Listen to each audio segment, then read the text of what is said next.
I was asked if I would like, by my agent, if I would like to work with Dr. Seuss, and of course, I didn't know much about that business, but it was impossible not to know about Dr. Seuss, as I'd love to. I got a call from MGM one morning saying, can you come out tomorrow and work for 2 or 3 hours? And I looked at my book and I was available. I was 4.5 years old when I first played the piano in my parents' home. I was 14 years old when I decided to become a professional musician. And I started writing music, and it's a funny thing to say, I think I knew how to write music before I knew how to tie my shoelaces.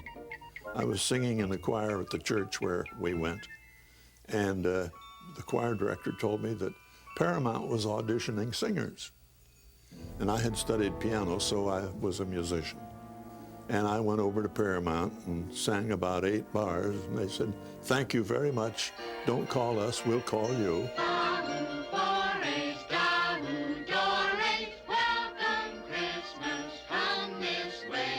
I had already gotten a Tony for another show I wrote called Redhead when my agent said, how would you like to work with Dr. Seuss? And I said, of course. But I tell you this, make him come to our house, and I get the job. He said, but this is Dr. Seuss. I said, no, don't make him come to our house because I'm such a big shot. Make him come to our house because I have a better piano.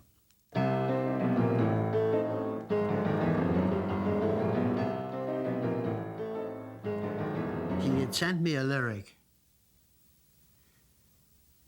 and it was a lyric called, "You're a Mean One, Mr. Grinch." And I decided to write it on spec, because although I had some pretty good credits at the time, I realized that this man is not interested in my credits. He wants to know what we can do together. You're a mean one, Mr. Grinch. You've got termites in your smile. So when he came, I played him one chorus. You've got all the tender sweetness of a seasick crocodile, Mr. Grinch. And he looked up and said, any man that can slide an octave on the word Grinch gets the job. Given the choice between the two of you, I'd take the seasick crocodile. I didn't know anything about the Grinch, and I got a call and I went out to MGM, and there were, I guess about 8 singers, 4 guys and 4 gals, and we did all the singing for the people of Whoville with all those weird lyrics that Geisel used to write. Trim up the tree with Christmas stuff like bingo balls and hoo-hoo fluff. Trim up the tree with goo-goo gums and bizzle picks and ones. Trim every blessed window and trim every blessed door. Hang up hoo-boo-hoo bricks, then run out and get some more. And toward the end of the session, I guess it was the music director, said, Thurl, here's a solo we'd like you to try. And they handed me the music, and we went through it with the orchestra a couple of times and made 2 or 3 takes, and that was it. You're a mean one, Mr. Grinch.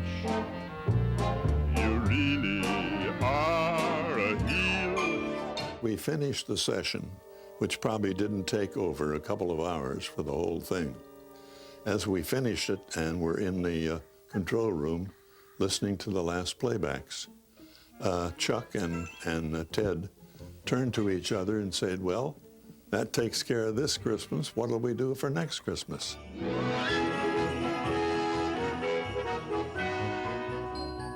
After it came out and it was a success, I remembered Ted Geisel. Dr. Seuss told me how sorry he was that I hadn't gotten screen credit.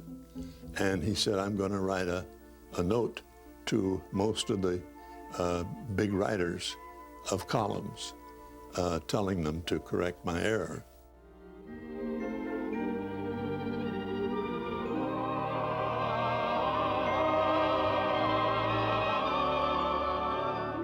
Theater Geisel is a genius. No question. I have had the privilege of working with a handful, maybe 4 or 5 geniuses, like Bob Fosse and Dorothy Fields, but he was definitely one of them. The story is so beautiful. The real meaning of Christmas, which often gets put aside.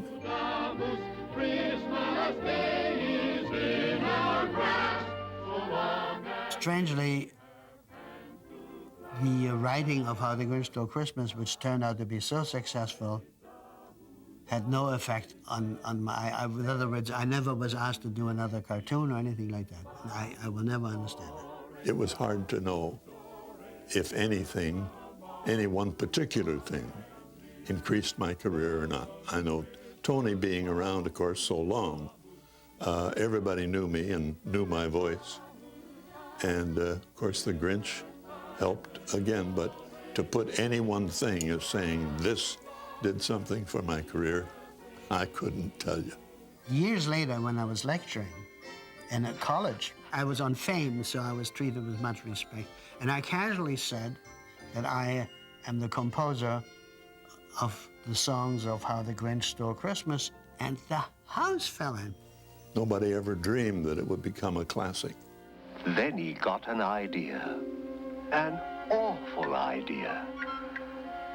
The Grinch got a wonderful, awful idea. When I was 14 years old,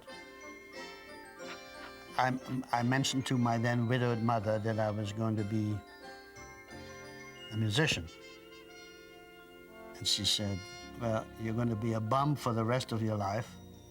So I want you to be an educated bum. You have to go to college. Also, she said, learn how to play the piano well. You'll always get a bowl of soup. If you have a talent and you keep trying and you're recognized, then give it everything you've got, every job you get. Then the Grinch thought of something he hadn't before. Maybe Christmas, he thought, doesn't come from a store. Maybe Christmas, perhaps, means a little bit more.